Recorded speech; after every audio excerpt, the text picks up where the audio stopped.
Hello and welcome to my channel. এই ভিডিওতে আমি নন ট্রেডিশনাল মেশিনিং চ্যাপ্টারের উপরে 25খানা ইম্পর্টেন্ট এমসিকিউ নিয়ে আলোচনা করব।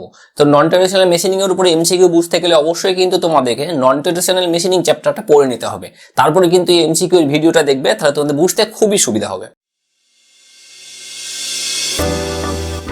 তো এখানে আমি এমসিকিউ নিয়ে আলোচনা করব, এমসিকিউ এর উত্তর কি হবে এবং উত্তরের সাপেক্ষে যুক্তি বা এক্সপ্লেনেশন কি হবে সেটাও আমি বলবো। তো প্রথম যে এমসিকিউ আছে সেটা হলো which of the following is a non traditional machining process. Non traditional machining কে আমরা এনটিএম বলছি সংক্ষেপে। কোনটা হলো non traditional machining process? Turning, drilling, EDM না মিলিং? তো আমরা জানি ইডিএম বা ইলেকট্রিক্যাল ডিসচার্জ মেশিনিং এটা হলো একটা নন ট্রেডিশনাল মেশিনিং প্রসেস। তো অ্যান্সার হলো সি। এক্সপ্লেনেশন দেখো, ইডিএম বা electrical discharge machining does not use direct contact between tool and workpiece unlike traditional methods. তাহলে যেহেতু এটা ট্র্যাডিশনাল মেথডের মতো টুল এবং ওয়ার্কপিসের মধ্যে কন্ট্যাক্ট থাকে না, ওই জন্য ইডিএমটা হলো নন ট্রেডিশনাল মেশিনিং প্রসেস। বাকিগুলোতে প্রতিটাতে কিন্তু যে টার্নিং, ড্রিলিং বা মিলিং যাই বলো, প্রতিটাতে কিন্তু টুলের সাথে ওয়ার্কপিসের একটা ডাইরেক্ট কন্ট্যাক্ট থাকে, এই জন্য কিন্তু এগুলো নন ট্রেডিশনাল নয়। পরের প্রশ্ন দেখো, why are non traditional machining processes necessary? Non traditional machining process আমরা কেন ব্যবহার করি, প্রয়োজনীয়তা কি? টু রিডিউস টুল লাইফকে কমানোর জন্য, ফর অ্যাস্থেটিক পারপাস, অ্যাস্থেটিক পারপাসের জন্য মানে সৌন্দর্য বৃদ্ধির জন্য, to machine hard or brittle materials, আমরা হার্ড এবং ব্রিটেল ম্যাটেরিয়ালকে মেশিনিং করার জন্য ব্যবহার করি নন ট্রেডিশনাল মেশিনিং প্রসেস, না to reduce operator skill requirement, operator অপারেটর স্কিলের যে রিকোয়ারমেন্ট আছে সেটাকে কমানোর জন্য ব্যবহার করি। তো আমরা যেন জানি যেটা হলো সেটা হলো to machine hard or brittle materials. তো আমরা ব্রিটেল এবং হার্ড ম্যাটেরিয়ালকে সাধারণত আমরা ট্র্যাডিশনাল ওয়েতে আমরা মেশিনিং করতে পারি না, এই জন্য আমরা নন ট্র্যাডিশনাল মেশিনিং প্রসেসগুলো ব্যবহার করে থাকি। তো উত্তর হলো আমাদের সি। এক্সপ্লেনেশন দেখো, NTM or non-traditional machining is ideal for materials that are difficult to machine using traditional method। মানে যেই সব ম্যাটেরিয়াল গুলো ট্র্যাডিশনাল ওয়েতে মেশিনিং করা আমাদের পসিবল নয়, সেই সবগুলো আমরা কিন্তু এই প্রসেসে মেশিনিং করে থাকি। তাহলে এটা হলো কিন্তু এই ক্ষেত্রে আমাদের এক্সপ্লেনেশন। পরের প্রশ্ন দেখো কি আছে, এটা হলো one of the main advantage of NTM processes is. তাহলে NTM প্রসেসের একটা মেন অ্যাডভান্টেজ কি? হাই ম্যাটেরিয়াল ওয়েস্টেজ বেশি হয়, হাই কন্ট্যাক্ট ফোর্সেস বেশি লাগে, ফোর্স বেশি অ্যাপ্লাই করতে হয়, নো মেকানিক্যাল কন্ট্যাক্ট, মেকানিক্যালি কোনো রকম কন্ট্যাক্ট নেই, হাই এনার্জি এফিসিয়েন্সি মানে এনার্জি এফিসিয়েন্সি বেশি, মানে এনার্জি আমাদের কম ক্ষয় হয়। তো আমরা জানি এই ক্ষেত্রে যেটা হলো, যেহেতু আমাদের এই যে টুল থাকছে, টুলের সাথে এই যে ওয়ার্কপিসের কোনো ডাইরেক্ট কন্ট্যাক্ট থাকছে না, এখানে কোনো রকম কন্ট্যাক্ট নেই, তাহলে বলতে পারি আমরা no mechanical contact. Option C, NTM avoids mechanical contact reducing tool wear. যেহেতু আমাদের ওয়ার্কপিসের সাথে টুলের কন্ট্যাক্ট থাকে না, ওই জন্য টুলের ক্ষয় একটু কম হয়। পরের প্রশ্ন দেখো, হুইচ NTM মানে কি? Non traditional machining process uses a high energy beam of electron. তাহলে এই চারটে প্রসেসের মধ্যে কোন প্রসেসটা একটা মানে হাই এনার্জি বিম অফ ইলেকট্রনের হাই এনার্জি বিমকে ব্যবহার করে? EDM, ECM, EBM, LBM। আমরা চারটি ফুল ফর্ম জানি। EDM মানে হলো ইলেকট্রিক্যাল ডিসচার্জ মেশিনিং, ECM মানে ইলেকট্রোকেমিক্যাল মেশিনিং, EBM মানে ইলেকট্রন বিম মেশিনিং, আর LBM মানে হলো লেজার বিম মেশিনিং। তো এই ক্ষেত্রে আমরা জানি যে ইলেকট্রন বিম মেশিনিং এর মধ্যেই কিন্তু ইলেকট্রনের হাই বিমকে ইউজ করে আমরা থার্মাল এনার্জি পরিণত করি এবং সেখান থেকে আমরা কাটিং করে থাকি। তো electron beam machining uses high velocity electrons to remove material. তো EBM এর এটাই হলো কাজ। পরের দেখো, the tool in USM vibrates at a frequency of. তাহলে USM এ যে টুল থাকে, টুলটার যে ভাইব্রেট করে তার ফ্রিকোয়েন্সি কত হয়? 10 to 20 hertz, 20 to 40 kilo hertz, 1 to 5 mega hertz, 60 hertz.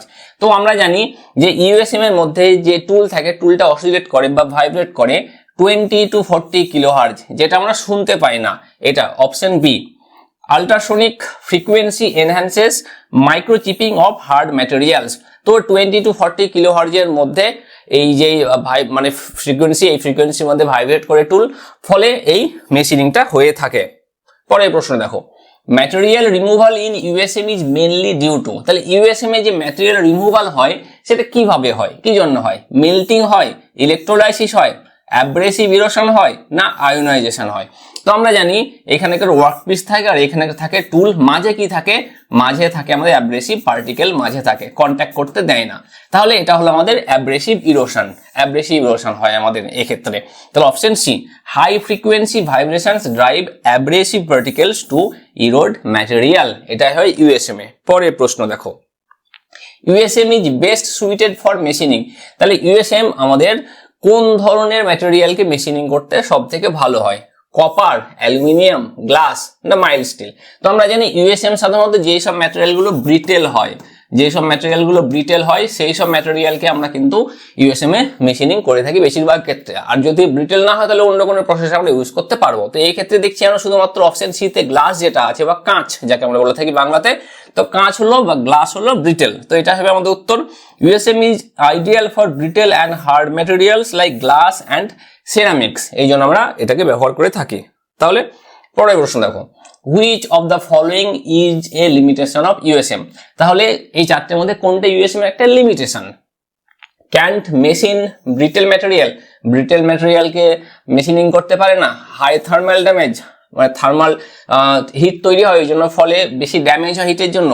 Low material removal rate, material removal rate খুবই কম। High tool wear, tool wear খুব বেশি। তো আমরা জানি যে এই ক্ষেত্রে ওয়ার্কপিস এবং টুলের মাঝে কি থাকে, অ্যাব্রেসিভ পার্টিকেল থাকে এবং অসিলেট করে টুলটা ভাইব্রেট করে প্রায় 20 to 40 কিলোহার্জের মধ্যে। এর ফলে যেই অ্যাব্রেসিভ পার্টিকেলগুলো থাকে সেগুলো ওয়ার্কপিস থেকে ধীরে ধীরে পার্টিকেলকে ক্ষয় করে। তো এটা কিন্তু খুব একটা স্লো প্রসেস। তো এই জন্য আমাদের উত্তর যেটা হবে সেটা হলো option C, USM has relatively slower material removal compared to other non-digital machining processes, এটা হবে আমাদের explanation। পরের প্রশ্ন দেখো, material removal in EDM is caused by, তো EDM এ আমাদের কিভাবে ম্যাটেরিয়াল রিমুভাল হয়? অ্যাব্রেশনের জন্য হয়, মেকানিক্যাল কাটিং এর জন্য হয়, ইলেকট্রিক স্পার্ক ইরোশন হয় না আল্ট্রাসনিক ভাইব্রেশন হয়? তো EDM এ আমরা জানি একটা যে ওয়ার্কপিস থাকে, ওয়ার্কপিস আর এই যে টুল আছে, টুলের মধ্যে কি হয়, আমাদের যে একটা স্পার্ক তৈরি হয়, এখানে একটা স্পার্ক তৈরি হয়, স্পার্ক তৈরি হওয়ার জন্য প্রচুর পরিমাণে হিট জেনারেট হয় এবং ধীরে ধীরে ওয়ার্কপিস থেকে ক্ষয় হয়। তো এই ক্ষেত্রে যেটা হবে উত্তর সেটা হলো option C, electric spark erosion, এটা হয়। তো sparks generate high heat that melts and vaporises material, তো এটা হবে এই ক্ষেত্রে এক্সপ্লেনেশন। পরের প্রশ্ন দেখো, dielectric fluid in EDM is use to. তাহলে ইডিএম এ যেমন ডাইইলেকট্রিক ফ্লুইড ইউজ করি, যেমন কেরোসিনকে ডাইইলেকট্রিক ফ্লুইড হিসেবে ব্যবহার করা হয়ে থাকে বেশিরভাগ ক্ষেত্রে। তো এই যে ডাইইলেকট্রিক ফ্লুইড থেকে তার কাজ কি? ইনসুলেট টুলকে ইনসুলেট করা, অ্যাক্ট অ্যাজ এ কুল্যান্ট হিসাবে এটা কাজ করায়, ফ্লাশ অ্যাওয়ে ডেব্রিজ, মানে যখন এই ওয়ার্কপিসের মধ্যে থেকে যখন এই ধীরে ধীরে পার্টিকেল ক্ষয় হয়ে যাচ্ছে, এগুলোকে ডেব্রিজ বলছে, এই ডেব্রিজগুলোকে দূর করে দেওয়া এখান থেকে ওয়ার্কপিসের সারফেস থেকে, অল অফ দিস সবগুলো।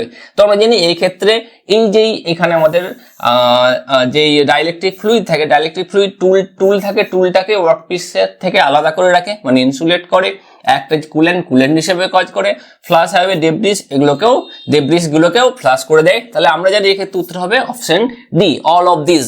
The dielectric fluid has multiple roles, cooling, insulation and flushing. তাহলে আমরা পরের প্রশ্নতে যাব। পরের প্রশ্ন কি আছে? In EDM the tool and workpiece must be. তাই ইডিএম প্রসেসে টুল এবং ওয়ার্কপিসকে কি হতে হবে? ইডিএম প্রসেসে ইলেকট্রিক্যাল ডিসচার্জ মেশিনিং। তো ইলেকট্রিক্যাল ডিসচার্জ মেশিনিং প্রসেসে টুল এবং ওয়ার্কপিস দুটোকে কি হয়, ইলেকট্রিকের কন্ডাক্টিভ হতে হয়, তবেই কিন্তু সার্কিটটা কমপ্লিট হয়। তাহলে প্রথম অপশন দেখো, electrically non conductive, in physical contact, immersed in water, electrically conductive. দেখো ইলেকট্রিক্যালি নন কন্ডাক্টিভ এটা কিন্তু নয়, কন্ডাক্টিভ হতে হবে। ফিজিক্যাল কন্ট্যাক্ট তো থাকে না নন ট্রেডিশনাল মেশিনিং এ। ইমার্সড ইন ওয়াটার, ওয়াটারে ইমার্স থাকে না। ইডিএম এ যেটা থাকে সেটা হলো একটা ডাইইলেকট্রিক ফ্লুইড থাকে, তো ওয়াটার কিন্তু ডাইইলেকট্রিক ফ্লুইড নয়, তাহলে এটাও হবে না। তাহলে পয়েন্ট হলো এটা ইলেকট্রিক্যালি কন্ডাক্টিভ। তাই ইলেকট্রিক্যালি কন্ডাক্টিভ টুল এবং ওয়ার্কপিসকে হতে হয়। Both tool and workpiece must conduct electricity for spark generation. Spark তৈরি হতে গেলে কিন্তু এটা লাগবে, একটা কমপ্লিট সার্কিট তৈরি হতে গেলে। Wire EDM uses, wire EDM কি ইউজ করে? ওয়্যার ইডিএম এ যে কাটিং করা হয় সেই কাটিংটা কি ইউজ করে করা হয়? সলিড ইলেকট্রোড ইউজ করা হয়, রোটেটিং টুল ইউজ করা হয়, থিন ওয়্যারেজ ইলেকট্রোড, পাতলা তারকে ইউজ করা হয় ইলেকট্রোড হিসাবে, না গ্যাস স্ট্রিম ইউজ করা হয়? কোনটা? তার আমরা জানি যে ইডিএম বা wire EDM, wire cut EDM, এখানে থিন ওয়্যারকে ইলেকট্রোড হিসেবে ইউজ করা হয়ে থাকে। তো থিন ওয়্যার এজ ইলেকট্রোড মানে অপশন সি হলো উত্তর। A continuously fed wire acts as the cutting tool, এটা হবে আমাদের এক্সপ্লেনেশন। পরের প্রশ্ন দেখো, a key advantage of wire EDM is, তাহলে ওয়্যার ইডিএম এর একটা মেন অ্যাডভান্টেজ কি? Contact machining, low precision, ability to machine complex shapes, low voltage use. দেখো কন্ট্যাক্ট মেশিনিং নয়, কন্ট্যাক্ট থাকে না, লো প্রিসিশন নয়, প্রিসিশন হাই থাকে, ability to machine complex shape, এটা দেখো হতে পারে। লাস্টেরটা দেখি low voltage use, low voltage use নয়, অনেক পরিমাণে ভোল্টেজ ইউজ করে, অনেক পরিমাণে পাওয়ার লাগে, এনার্জি লাগে। তো এই ক্ষেত্রে যেটা হচ্ছে সেটা হলো এটা ability to machine complex shapes, এই ক্ষেত্রে আমরা কমপ্লেক্স শেপ কিন্তু তৈরি করতে পারি ওয়্যার কাট ইডিএম এ। Wire EDM is CNC control and suitable for intricate profiles, যেহেতু এটাকে মানুষকে অপারেট করতে হয় না, সিএনসি কম্পিউটার নিউমেরিক্যাল কন্ট্রোল দিয়ে মেশিনিং করা যায় বা কন্ট্রোল করা যায়, এই জন্য আমরা এখানে বেশ ভালো কমপ্লেক্স শেপ তৈরি করতে পারি। পরের প্রশ্ন দেখো, material removal in ECM occurs due to, ECM মানে ইলেকট্রোকেমিক্যাল মেশিনিং, ইসিএম এ কিভাবে ম্যাটেরিয়াল রিমুভাল হয়? মেল্টিং হয়, আয়ন ডিসপ্লেসমেন্ট হয়, স্পার্ক ইরোশন হয়, অ্যাব্রেশন হয়। তো আমরা জানি ইসিএম এ ইলেকট্রোকেমিক্যাল মেশিনিং, এখানে কি হয়? আয়ন ডিসপ্লেসমেন্ট হয়, অপশন বি আয়ন ডিসপ্লেসমেন্ট হয়, এর ফলে কি হয়? ওয়ার্কপিস থেকে মেশিনিং হয়। তাহলে অপশন বি হলো উত্তর। Material is removed by anodic dissolution through electrolysis, ইলেকট্রোলাইসিসের ফলে এই ক্ষেত্রে কিন্তু আমাদের ম্যাটেরিয়াল রিমুভাল হয়। পরের প্রশ্ন দেখো, the electrolyte used in ECM must be, তাহলে এই যে ইলেকট্রোলাইট ইউজ করা হয় ইসিএম এ সেটা কি হতে হবে? ইলেকট্রোলাইট সাধারণত তড়িৎ বিশ্লেষ্য দ্রবণ যাকে আমরা বলতে থাকি।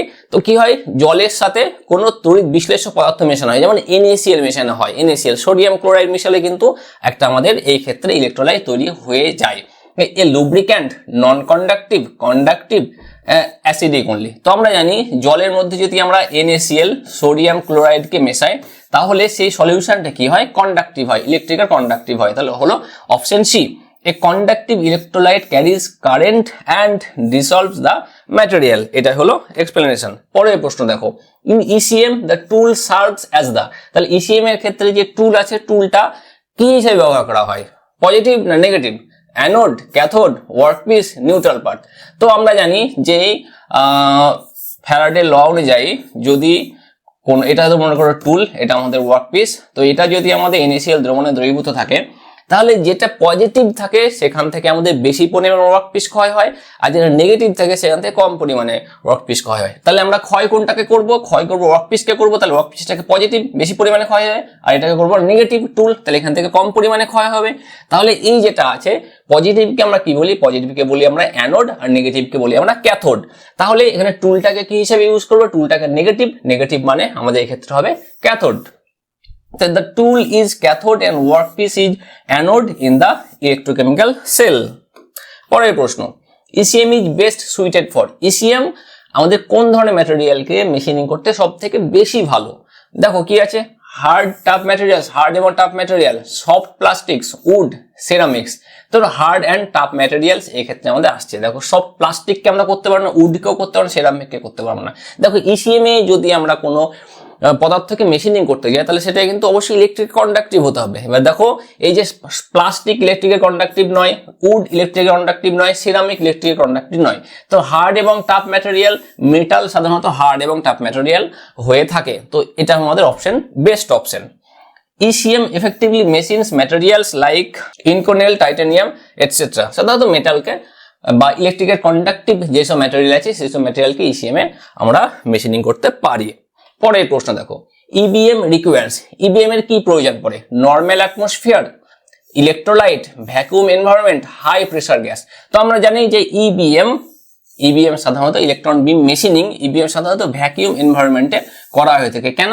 কারণ যে ইলেকট্রনগুলো তৈরি হয় এবং যেগুলো খুব স্পিডে ছুটে আসে এবং ওয়ার্কপিসের গায়ে ধাক্কা লাগে, এর ফলে যেই ছুটে আসার জন্য যেই এনার্জি হিট এনার্জিতে কনভার্ট হয় তার মাঝে যদি অ্যাটমসফিয়ার থেকে বাতাস থাকে তাহলে স্পিডটা কমে যাবে, ভেলোসিটি কমে যাবে, ফলে যথেষ্ট পরিমাণে হিট তৈরি হবে না। এই জন্য এটাকে কি ভ্যাকুয়ামের মধ্যে করা হয়ে থাকে।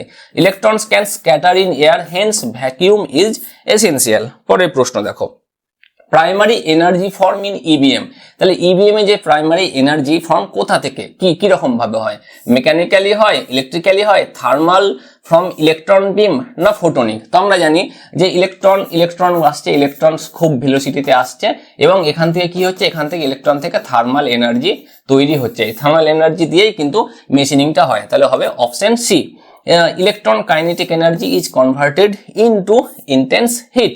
এটা হবে আমাদের এক্সপ্লেনেশন। পরের প্রশ্ন দেখো, the major application of EVM is. তাহলে ইভিএম এর মেজর অ্যাপ্লিকেশনটা কি? Cutting soft plastic, micro drilling and precision cutting, welding wood, machining wood. তো দেখো ইভিএম এর ক্ষেত্রে যেটা করতে পারি, দেখো আমরা প্লাস্টিককে কাটিং করতে পারি না, উডকেও করতে পারি না। এটা উড, তাহলে অপশন থাকলো micro drilling and precision cutting, এটা আমাদের পড়ে থাকলো এবং এটাই উত্তর option B. EBM is used in micro electronics and aerospace component. পরের প্রশ্ন দেখো, in LBM laser beam machining material is removed by. Laser beam machining এ ম্যাটেরিয়ালকে রিমুভ করা হয় কিভাবে? অ্যাব্রেসিভ অ্যাকশনের জন্য, chemical reaction, melting and vaporisation due to laser heat, না মেকানিক্যাল শিয়ারিং। তো আমরা জানি যে আমাদের লেজার বিম মেশিনিং এর একটা লেজার কে ফেলা হয় ওয়ার্কপিসের উপরে, তার ফলে হিট তৈরি হয়, ওয়ার্কপিস মেল্ট হয় এবং ভেপোরাইজ হয়ে যায়। তাহলে অপশন সি হলো উত্তর। High intensity laser beam focuses energy to remove material, এটা হবে আমাদের উত্তর। পরের প্রশ্ন, main advantage of LBM. Laser beam machining এর মূল যে অ্যাডভান্টেজ সেটা কি? পুয়ার সারফেস ফিনিশ খুব কম, কন্ট্যাক্ট উইথ টুল, এলবিএম এর টুলের সাথে ওয়ার্কপিসে কন্ট্যাক্ট থাকে, precise clean cuts, no control over depth. তো আমরা জানি যে লেজার বিম মেশিনিং এ আমরা প্রিসাইজ এবং ক্লিন কাটস কিন্তু করতে পারি। অপশন সি হলো উত্তর। LBM offers precision specially for delicate or micro components, এটা হবে আমাদের এক্সপ্লেনেশন। পরের প্রশ্ন, লিমিটেশন অফ এলবিএম ইনক্লুডস। তাহলে এলবিএম এর লিমিটেশন কি? Low accuracy, high tool wear, high cost and energy consumption, only used on metals. তো আমরা জানি এলবিএম এর জন্য প্রচুর পরিমাণে এনার্জি লাগে এবং তার সাথে এলবিএম এর যে সেটআপ আছে সেটাও কিন্তু কস্টলি। এই জন্য অপশন সি হবে আমাদের উত্তর, high cost and energy consumption. Laser equipment is expensive and power hungry, প্রচুর পরিমাণে পাওয়ার লাগে। পরের প্রশ্ন দেখো, traditional machining differs from non traditional by. তাহলে ট্র্যাডিশনাল মেশিনিং ও নন ট্র্যাডিশনাল মেশিনিং কে কিভাবে আলাদা করা হয়ে থাকে? দুটোকে, লোয়ার কস্ট, একটার কস্ট কম, একটার কস্ট বেশি, high accuracy, use of mechanical force, higher speed. তো দেখো ট্র্যাডিশনাল মেশিনিং এ সাধারণত ইউজ অফ মেকানিক্যাল ফোর্সকে ইউজ করা হয়ে থাকে। দেখো লোয়ার কস্ট কিন্তু নয়, হায়ার অ্যাকুরেসির দিক থেকে নয়, হায়ার স্পিডও নয়। তাহলে মেইনলি হলো use of mechanical force apply করা হয়ে থাকে কিসে? ট্র্যাডিশনাল মেশিনিং এ। এইভাবে আলাদা করা হয়। Traditional processes rely on tool work contact forces. পরের প্রশ্ন, which process can machine electrically non conductive material. তাহলে এই ক্ষেত্রে নন কন্ডাক্টিভ ম্যাটেরিয়াল কোনটা ইউজ করা হয়? ইডিএম এ, ইসিএম এ, ইউএসএম এ, না ওয়ারডিএম এ? তো আমরা জানি ইউএসএম এ নন কন্ডাক্টিভ ম্যাটেরিয়াল ইউজ করা হয়ে থাকে, যেমন ধরো কাঁচ বা গ্লাস। তাহলে USM doesn't depend on electrical conductivity. তো এই হলো নন ট্রেডিশনাল মেশিনিং চ্যাপ্টারের উপরে 25 খানা খুবই ইম্পর্টেন্ট এমসিকিউ এবং তার সাপেক্ষে উত্তর। তো আশা করছি তোমরা এই এমসিকিউ গুলো ভালোভাবে বুঝতে পারলে। তো এই ভিডিওটি দেখার জন্য ধন্যবাদ। এই চ্যানেলে আরো আপডেট এই ভিডিওর জন্য এই চ্যানেলটিকে সাবস্ক্রাইব করো।